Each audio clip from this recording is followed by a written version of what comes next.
Phase में दाखिल हो रही है। सितंबर के महीने का आगाज़ हो चुका है और इस महीने में और इससे अगले महीने में जो भी चीज़ें तय होनी है इन 2 महीनों के अंदर होंगी, सितंबर और अक्टूबर। इसमें कुछ बैनुल-अक़वामी फैक्टर्स भी होंगे और कुछ फैक्टर्स पाकिस्तान के अंदर से भी होंगे। और इसमें जो सबसे बड़ा फैक्टर और सबसे बड़ा करैक्टर होगा वो इमरान खान साहब का ही होगा। पिछले 2 सालों से बल्कि 2.5 सालों से पाकिस्तान की सियासत पे अगर किसी ने सिक्का बिठा दिया है और जिसकी सबसे ज़्यादा बात हो रही है तो वो इमरान खान साहब है। पूरा निज़ाम, एस्टेब्लिशमेंट, हुकूमतें पाकिस्तान के अंदर और पाकिस्तान के बाहर इमरान खान के मुखालिफिन वो मिलकर पूरी ताकत लगाकर इमरान खान साहब को डिस्क्रेडिट नहीं कर सके या पाकिस्तान के अवाम को और इमरान खान को एक दूसरे से अलग नहीं कर सके। ऐसा लगता है कि पाकिस्तान की अवाम ने इमरान खान को जफ्फा डाल लिया है और वो इमरान खान को ना छोड़ने के लिए बज़िद है कि हम इमरान खान को नहीं छोड़ेंगे। और दूसरी जानिब जो मुखालिफिन है वो पूरी कोशिश कर रहे हैं कि कुछ भी करके अवाम को इमरान खान से दूर किया जाए। और इमरान खान साहब ने इस बीच में कोई ऐसी गलती भी नहीं की कि अवाम का जफ्फा छूट जाए या अवाम इमरान खान साहब को अपने से दूर कर ले। अभी इस वक्त क्योंकि नया फेज़ है, इस नए फेज़ में जो चीज़ें होनी है इन पे हम तवातर के साथ बात करते रहेंगे। लेकिन एक छोटा सा मैं आपको बता देता हूँ कि एक्चुअली होने क्या क्या जा रहा है। एक तो जो अदलिया और एस्टेब्लिशमेंट के बीच में, इदारों के बीच में मामला चल रहे थे वो आप देखेंगे कि वो एक नेक्स्ट लेवल पे जाएंगे। दूसरा, एक और कोशिश की जाएगी लोगों को दबाने की, जोर लगाने की। ये 2 महीनों में आखिरी मौका होगा कि अगर पाकिस्तान तहरीक इंसाफ को दबाना है तो अब आप दबा लें, क्योंकि इसके बाद मौका दोबारा नहीं मिलेगा। ये मुश्किलात में इजाफा होता चला जाएगा। ये जो अगले चंद दिन है या 2 महीने हैं, लगभग मैक्सिमम 2 महीने, 1.5-2 महीने से ऊपर की बात नहीं है, ये मुश्किल तरीन वक्त होने जा रहा है पूरे पाकिस्तान में फैसलों के हवाले से। और जो लोगों का एक खौफ था, जो डर था, जिसको उन्होंने 8 फरवरी को दफन कर दिया था वोटें डाल डाल के, उसके बाद जो एक मोमेंटम बना 13 और 14 अगस्त को, वो अब आगे बढ़ना शुरू हो गया है। क्योंकि मौसम जैसे ही बेहतर हुआ है तो 14 अगस्त के बाद से हम ये देख रहे हैं कि पाकिस्तान के मुख्तलिफ शहरों में अचानक टोलियों में लोग निकल आते हैं। उनके साथ लीडर कोई नहीं होता और कोई ऐसी शख्सियत भी नहीं होती, ना उन्होंने पहले से अनाउंस किया हुआ होता है। अचानक लोग निकलते हैं लाहौर में, रावलपिंडी में, फैसलाबाद में, किसी और शहर में, इस्लामाबाद में, कराची में। कराची में ये मनाजिर मैंने आज देखे, बहुत बड़ी तादाद में गुज़िश्ता रात लोग इकट्ठे हो गए थे और वो निकल कर इमरान खान के हक में नारे लगा रहे थे। पाकिस्तान तहरीक इंसाफ के उन्होंने झंडे उठाए हुए थे। तो क्योंकि ये लोग अचानक निकलते हैं, निकलने के रीज़न मैं आपको बताता हूँ, क्योंकि ये अचानक निकलते हैं तो लॉ इन्फोर्समेंट को या हुकूमत को, एस्टेब्लिशमेंट को उन्हें पता ही नहीं चलता, तो इनको मैनेज करना मुश्किल है। और ये कोई पाकिस्तान तहरीक इंसाफ के ओहदेदार तो है नहीं, ये आम पाकिस्तानी है, ये निकल आते हैं। आज़ादी रज़ाकार जो है वो हर हफ्ते लाहौर में निकलना शुरू हो गए हैं। तो हर जगह पे इमरान खान साहब के बारे में बात करें, उसकी वजह क्या है? देखिए, कहीं तलबा निकल आते हैं, कहीं खवातीन निकल आती हैं, कहीं आम शहरी निकलते हैं, लेकिन उनमें नौजवानों की तादाद सबसे ज़्यादा होती है। और उसका रीज़न ये है कि पाकिस्तानी बहुत मायूस हुए हैं, जिनमें ख़ास तौर पे नौजवान मायूस हो रहे हैं। और हालात आपके सामने हैं, जो हालात इन्होंने पैदा कर दिए हैं। मईशत की जो बिगड़ती हुई सूरत हाल है उसमें एक बेचैनी है और एक मायूसी है। अब मैं आपको थोड़ा सा एक टेक्निकल एनालिसिस देने वाला हूँ खबर के साथ। ये फैक्ट जब आप सुनेंगे तो आपके भी रोंगटे खड़े हो जाएंगे। अगर आपको थोड़ा सा भी पता है या आप अपने घर का बजट भी चलाते हैं, यानी अपने घर के अंदर भी सौदा सलफ लाते हैं और पैसे जो आपको मिलते हैं महीने के वो आप खर्च करते हैं, तो आपको बिल्कुल मैं इतना आसान करके समझा दूंगा कि पाकिस्तान के साथ इस वक्त हो क्या रहा है। पाकिस्तान ने ना बहुत सारी दुनिया का उधार देना है, वर्ल्ड बैंक का, IMF का, एशियन डेवलपमेंट बैंक का, बहुत सारे मुल्कों का हमने बहुत सारा पैसा देना है। हमें मुल्क चलाने के लिए इस वक्त IMF से उधार पैसा और चाहिए। IMF ने कुछ शराइत रखी थी, जो हम आपको उधार जरूर देंगे लेकिन आप अपना कारोबार बढ़ा के दिखाएं। यानी आपको दिखाना पड़ेगा कि आपका मुल्क पैसे कमा रहा है, पैसे बना रहा है, तो आप लोगों पे ज़्यादा टैक्स लगाएं।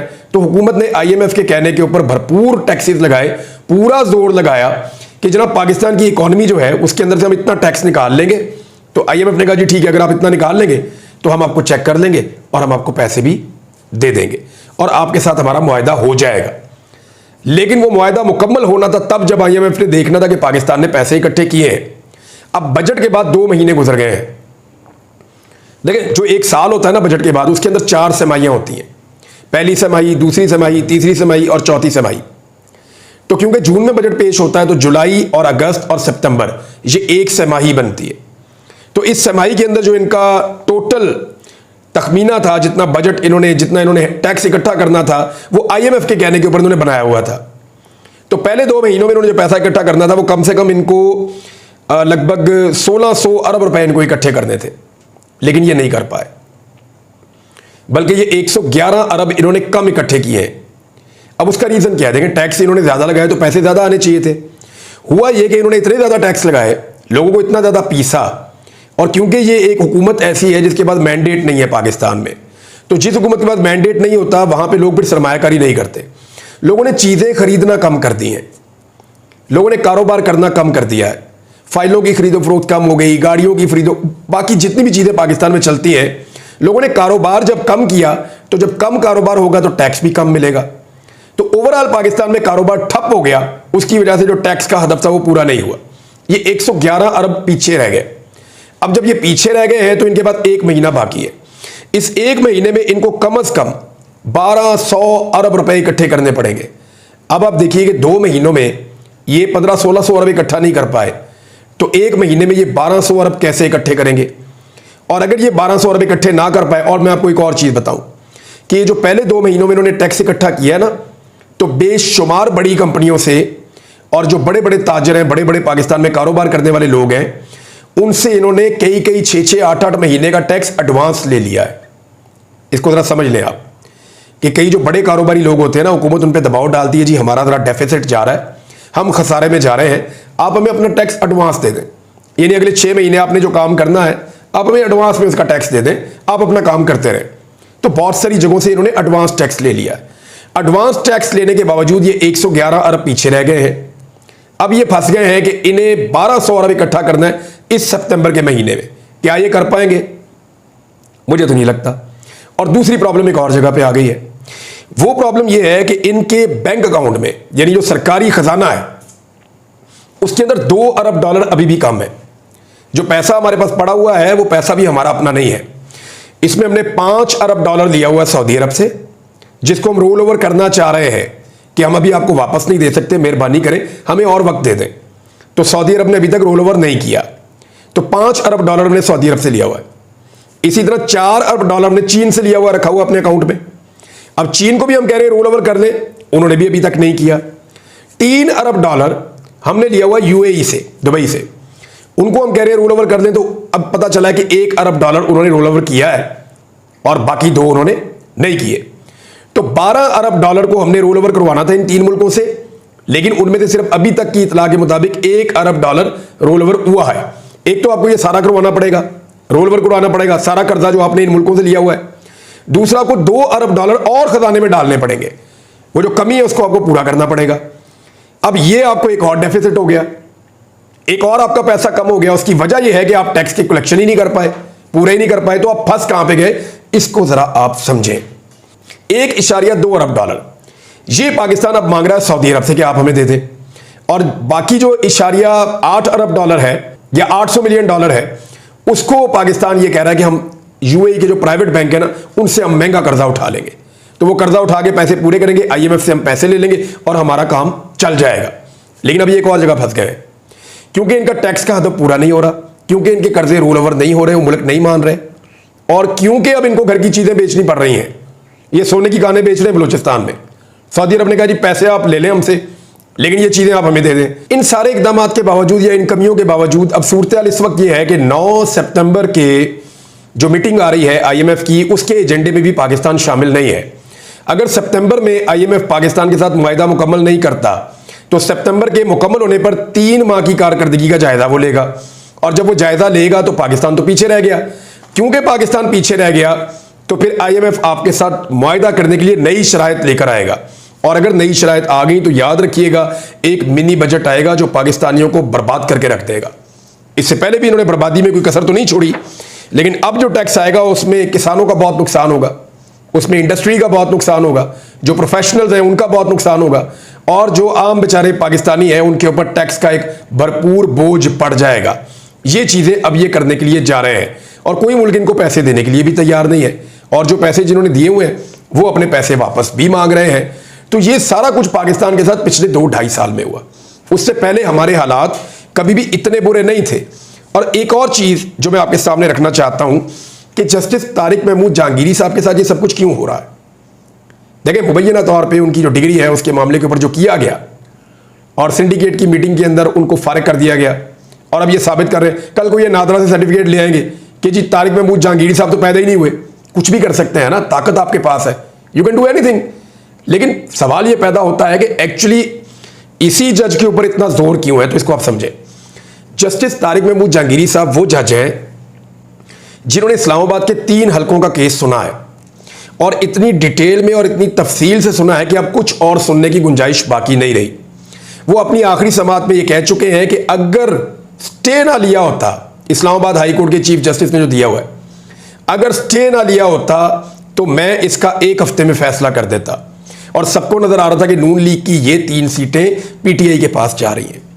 अगर ये 3 सीटें पाकिस्तान तहरीक इंसाफ के उम्मीदवारों को मिल जाती, जो वहां से 50, 60, 70 हज़ार की लीड से जीते हुए, अगर ये सीटें उनको मिल जाती तो होना क्या था। इस्लामाबाद पाकिस्तान का दारुल हुकूमत है। पाकिस्तान के दारुल हुकूमत के अंदर जब हुकूमत को शिकस्त हो जाती है और पता चल जाता कि इतनी बदतरीन पाकिस्तान में धांधली हुई है कि दारुल हुकूमत की 3 सीटों के ऊपर धांधली हुई है, तो फिर क्या होना था। फिर होना यह था कि ये एक ऐसा बंद टूटना था, मैंने आपको पहले भी बताया कि ये बंद में एक शगाफ पड़ना था और सारा पानी बाहर निकल आना था। फिर पत्तों की तरह झड़नी थी पीएमएलएन की सीटें पाकिस्तान के बाकी इजला में, और बड़ी टका के बदनामी हो जानी थी। इस हुकूमत के मैंडेट का मजाक बन जाना था पूरी दुनिया के अंदर। तो जस्टिस तारिक महमूद जहांगीरी साहब क्योंकि बात मान नहीं रहे थे, वो गले की हड्डी बने हुए, ना निगली जा रहे हैं ना उगली जा रहे हैं, तो अब यह है कि उन्हीं को कंट्रोवर्शियल कर दें। अब किसी और जज के पास केस जाएगा, फिर सुनना पड़ेगा, फिर चलेगा, फिर ये होगा, फिर वो होगा।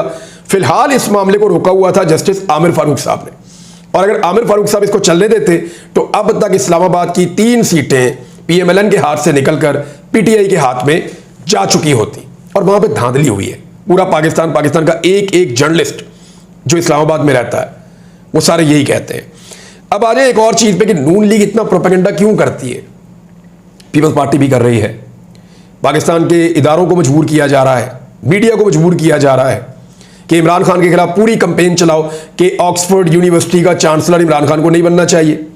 देखिए, नून लीग की एहसास कमतरी तो समझ आती है, इवन पीपल्स पार्टी की भी आती है कि जिनका बैनुल-अक़वामी जो पूरा का पूरा एक्सपोजर है वो इस चीज़ पे है कि लूट का माल जाके बाहर छुपाना कैसे। यानी ये बाहर जाते हैं या तो इलाज करने, या घूमने फिरने, या कारोबार करने, या लूटा हुआ पैसा बाहर छुपाने के लिए जाते हैं। मनी ट्रेल आज तक ये दे नहीं सके अपने पैसे की। तो इनका टोटल एक्सपोजर जो है वो आलमी सतह पे ये है। अब इनका सियासी मुखालिफ अगर इतनी बड़ी यूनिवर्सिटी का इलेक्शन लड़े और लड़ने के बाद वहां का चांसलर बन जाए तो इनकी तो बर्बादी फिर जाएगी। तो अब मामला ये है कि ये सारे रल के इमरान खान को पड़ गए हैं, क्योंकि अकेले अकेले ये इमरान खान साहब का मुकाबला कर नहीं पाते। जुल्फी बुखारी साहब ने एक बात की, वो मैं आपके सामने जरूर रखना चाहूंगा। उन्होंने कहा कि इमरान खान के ऑक्सफोर्ड के चांसलर बनने की मुखालफत करने वाले बेचारे ये समझने से कासिर हैं कि वो दरअसल पाकिस्तान को एक अजीम एजाज से महरूम करने की साजिश का हिस्सा बन रहे हैं। अगर इमरान खान चांसलर बन जाते हैं तो ये ऑक्सफोर्ड की तारीख में पहली दफा होगा जब कोई बरतानिया के बाहर से चांसलर बनेगा। इन साजिश करने वालों को समझ में नहीं आ रहा कि वो ना सिर्फ पाकिस्तान बल्कि आलमी सतह पर एशियाई खित्ते के साथ कितनी बड़ी ज्यादती कर रहे हैं। ये जुल्फी बुखारी साहब ने कहा। लेकिन आप इनका एजेंडा और इनका तरीक़ाकार आप देखें कि इमरान खान को ये एक तरीके से कभी काउंटर कर ही नहीं पाते। पाकिस्तान के अंदर ये इमरान खान को कुछ और बताते हैं लोगों को, यानी पाकिस्तानी अवाम को बताएंगे जी इमरान खान कुछ और है। बाहर यूरोप में जाएंगे वो बताएंगे जी इमरान खान कुछ और है। हर जगह पे अलग तरीके से मुखालफत करते हैं। चंद मिसालें मैं आपके सामने रखता हूं। यानी कभी ये कहते हैं कि इमरान खान यहूदी एजेंट है, बाहर जाके कहते हैं नहीं नहीं वो कट्टर मुसलमान है, बड़ा बुनियाद परस्त पक्का मुसलमान है, वो आशिक़ रसूल है। यहां पे कहते हैं यहूदी एजेंट है, बाहर जाके कहते हैं जी वो आशिक़ रसूल है। जहां जो सूट करता है वहां वो झूठ बोलते हैं। कभी वो कहते हैं जी वो लिबरल है, बाहर जाके नहीं हम इमरान खान से ज्यादा लिबरल हैं। कभी वो कहते हैं इमरान खान बेईमान है, करप्ट है। फिर कभी कहते हैं नहीं ईमानदारी सारा कुछ नहीं होती, ईमानदार बंदा जो है वो मुल्क नहीं चला सकता। कभी ये भी कहते हैं। कभी कहते हैं जी इमरान खान के जलसों में औरतें नाच गाना करती हैं, उनके ऊपर इल्जाम लगाते हैं कि ये नाच गाना करते हैं, ये प्रमोट करते हैं, खवातीन क्यों इनके जलसों में आती हैं। तो कभी ये कहते हैं इमरान खान तो इतना रिजिड है, वो खवातीन को घरों में कैद करना चाहता है और वो खवातीन की तरक्की देखना ही नहीं चाहता। कभी कहते हैं इमरान खान फौज का दुश्मन है। इमरान खान कहता है मैं फौज से बात करूंगा, कहते हैं इमरान खान फौज से बात क्यों करेगा। यानी एक तरफ कहते हैं दुश्मन है, एक तरफ कहते हैं बात क्यों करना चाहता है। कभी कहते हैं इमरान खान मगरिब का गुलाम है और मगरिब का एजेंडा इस मुल्क में लाना चाहता है। कभी कहते हैं नहीं इमरान खान जो है वो एब्सोल्युटली नॉट क्यों कह रहा है? यानी ये होता कौन है कि वो एब्सोल्युटली नॉट कहे मगरबी ममालिक को? हमें तो उनकी चाकरी करनी है। तो कभी वो कहते हैं कि नौजवान इमरान खान से मुतनफ़र हो गए, दावा कर देते हैं, और कभी वो कहते हैं कि जनाब नौजवान इमरान खान के पीछे ना जाए, इमरान खान ने पूरी नस्ल को तबाह कर दिया है। यानी एक तरफ खड़े नहीं होते। यानी ये तो यहां तक कहते थे इमरान खान नशे का आदी है, 2 दिन में पैरों में गिर जाएगा, ये कहते थे। लेकिन अब देखें, मान रहे हैं इनके वज़रा खुद कि हम सोच भी नहीं सकते थे कि इमरान खान इतना मजबूत साबित होगा और इतने तगड़े तरीके से वो जेल काटेगा। इनके अंदाजों से ज्यादा ताकतवर इमरान साबित हो रहा है। तो इमरान खान का मुकाबला ये कर नहीं पा रहे। और आप देखें इमरान खान के मुखालिफिन कितनी मुनाफकत करते हैं कि पाकिस्तान में उसके बारे में कुछ और कहते हैं, बाहर जाकर उसके बारे में कुछ और कहते हैं। तो इसी मुनाफकत को बेनकाब किया ओवरसीज पाकिस्तानियों ने और पाकिस्तान के अंदर बैठे हुए सोशल मीडिया के लोगों ने, जिसकी वजह से ये सोशल मीडिया के भी दुश्मन बने हुए, ये ओवरसीज पाकिस्तानियों के भी दुश्मन बने हुए। और अब आप ये देखें कि एक नया दबाव डाला गया, एक नया खेल खेला जा रहा है कि जो सहाफ़ी इमरान खान साहब को जेल में मिलने जाते हैं, उनको आइडिया हो गया है कि इस आदमी के साथ बहुत जुल्म हो रहा है, ज्यादती हो रही है, सब इसको दबाते हैं, इसके खिलाफ जितने मुकदमा चल रहे हैं सारे झूठ पर मबनी है, पूरा निजाम इसके खिलाफ खड़ा है। तो ऑटोमेटिकली जो सहाफ़ी है वो इंसान है ना, वो जब जाके रोज देखते हैं ज्यादती होती हुई, तो वो इमरान खान के साथ वो उसको वो रिपोर्ट करते हैं जो वो देख कर आते हैं। तो अब जनाब किया ये गया है कि एक तो कई इदारों ने अपने उन सहाफ़ियों को तब्दील कर दिया जो इमरान खान साहब की जेल के अंदर समाअत सुनने जाते थे। यानी सहाफ़ी तब्दील कर दिए। पहले तो सहाफ़ियों को बाहर रोकना शुरू कर दिया था ताकतवर लोगों ने कि ये अंदर नहीं जा सकते। तो फिर कुछ सहाफ़ियों ने अंदर जाके रोला डाला, कुछ आए कुछ नहीं आए। तो अब हाल ये निकाला गया कि सबको क्योंकि लेकर जाना है, तो मीडिया से ये दबाव डाल के कुछ सहाफ़ियों को तब्दील करवा दिया गया। ऐसे सहाफ़ी शामिल कर दिए गए हैं मुबैना तौर पे, क्योंकि ये रिपोर्ट ज़ुबैर अली खान साहब ने भी इसको रिपोर्ट किया कि ऐसे सहाफ़ी शामिल कर दिए गए हैं जिनको ये ब्रीफ किया जा रहा है कि आप जब अंदर जाएंगे तो अब आपने वो नहीं रिपोर्ट करना जो इमरान खान अपने मुंह से बोलता है। क्योंकि देख रहे हैं वो टूट नहीं रहा, वो मजबूत खड़ा हुआ है और डट के खड़ा हुआ है। तो ये आके वही रिपोर्ट कर देते हैं जो वो बोलता है इमरान खान, या जैसा वो दिखता है। तो उससे इमरान खान साहब के फॉलोअर में भी एनर्जी आ जाती है। तो अब सहाफ़ियों को बताया गया कि आपने बाहर आके ना बॉडी लैंग्वेज रिपोर्ट करनी है, जो हम आपको बताएंगे। यानी नेगेटिव बॉडी लैंग्वेज आपने गौर करना है कि इमरान खान परेशान थे, थके हुए थे, घबराए हुए थे, वो इस तरह की चीजें अब रिपोर्ट करने की कोशिश की जाए। इसके लिए कुछ लोग इंडक्ट किए गए हैं। लेकिन क्या ये हो पाएगा? ये नहीं हो पाएगा, क्योंकि इमरान खान साहब के अपने साथी भी तो मिलने जाते हैं, फैमिली भी मिलने जाती है और वो लोग वहां मौजूद होते हैं। तो ये जो सहाफ़ी अपनी क्रेडिबिलिटी को दाव लगाना चाहें वो आकर बाहर ऐसी कहानियां सुना दें, फिर उनको लग पता जाएगा कि गलत कहानियों के बाद होता क्या। ये वो वाला लग पता जाएगा नहीं जो मियाँ जदों आएगा तो लग पता जाएगा, ये सही वाला पता लग जाएगा। अब तक के लिए इतने, अपना ख्याल रखिएगा, अपने इस चैनल का भी। अल्लाह हाफ़िज़।